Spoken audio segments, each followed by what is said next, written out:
မင်္ဂလာပါအိမ်မှာကလေးနဲ့တူတူနေရင်းနဲ့အချိန်ပိုင်းလုံးယုံနဲ့ကိုယ့်ရဲ့ဝင်ငွေတွေကိုတစ်လကိုတောင်းချီနှစ်ကုန်တဲ့အခါမှာတိန်းချီပြီးတော့ဝင်နိုင်တဲ့စီးပွားရေးမျိုးရှိတယ်ဆိုတာမိတ်ဆွေသိပါသေးလားဒီနေ့မှာမိတ်ဆွေကိုအဲ့ဒီအကြောင်းလေးကိုပြောပြပေးခြင်းနဲ့ကျမနာမည်ကတော့မင်းမှုအောင်လို့ USA နိုင်ငံ South Carolina State မှာကျမမိသားစုတူတူနေထိုင်ကြတာဖြစ်တယ်။ဒီနဲ့လည်းတစ်ဖက်မှာနေခြင်းနဲ့ပြီးရင်တစ်ဖက်မှာလည်းပဲကိုယ့်ရဲ့မိသားစုထွက်သွားမှာကိုတယောက်စာအလုံးမလုံးလိုက်တဲ့အခါမှာဝင်ငွေကနေသွားတဲ့အခါမှာမိသားစုတွေမလုံလောက်မှာတွေကိုစိုးရင်ကြတယ်။ပြီးရင်မိဘတွေကိုပြန်ထောက်ပံ့ပေးခြင်းနဲ့ကိုလူကျင်တာတွေပြီးရင်ကိုသုံးဆွဲတဲ့အခါမှာချွေတာပြီးတော့သုံးဆွဲနေရတာပို့ပြီးတော့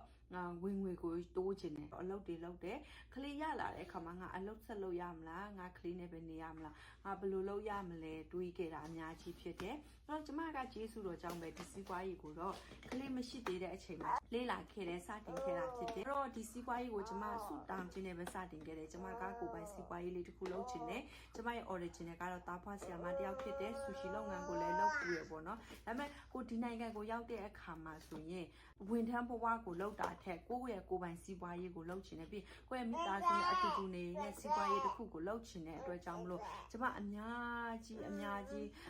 ဉ်းစားတယ်လေ့လာခဲ့တယ်ပြီးတဲ့အခါမှာဆူတောင်းခြင်းနဲ့လည်းသွားခဲ့တယ်အဲ့ဒီချိန်မှာဒီစီးပွားရေးကို online ကနေတဆင့်တွေ့ခဲ့တယ်ကျမရဲ့မှန်ထားဆိုရင်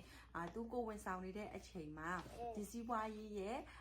ဘယ်လိုပြောမလဲဆိုပွဲတစ်ခုကိုတက်နေတဲ့အချိန်ကိုကျမတွေ့တဲ့အချိန်မှာအော်ဒီစီးပွားရေးက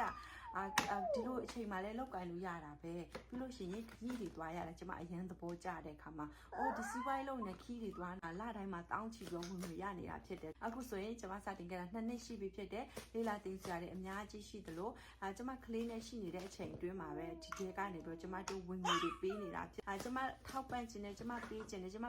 လူခြင်းတဲ့အရာတွေကိုလည်းလူနိုင်ခွင့်ပေးနိုင်ခွင့်တွေရနေတာဖြစ်တယ်ပြီးရင်တစ်ဖက်မှာလည်းကျမတို့အတွက်အနာဂတ်အတွက်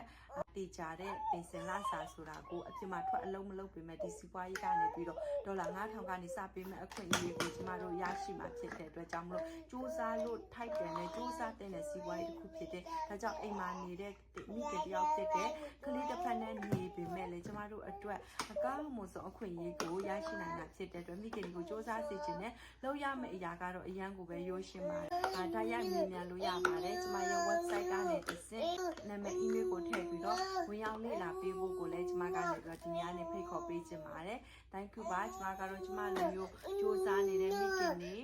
ကိုပြန်လည်ကူညီပေးနေတဲ့တယောက်ဖြစ်ပါတယ် God bless you bye bye see you in the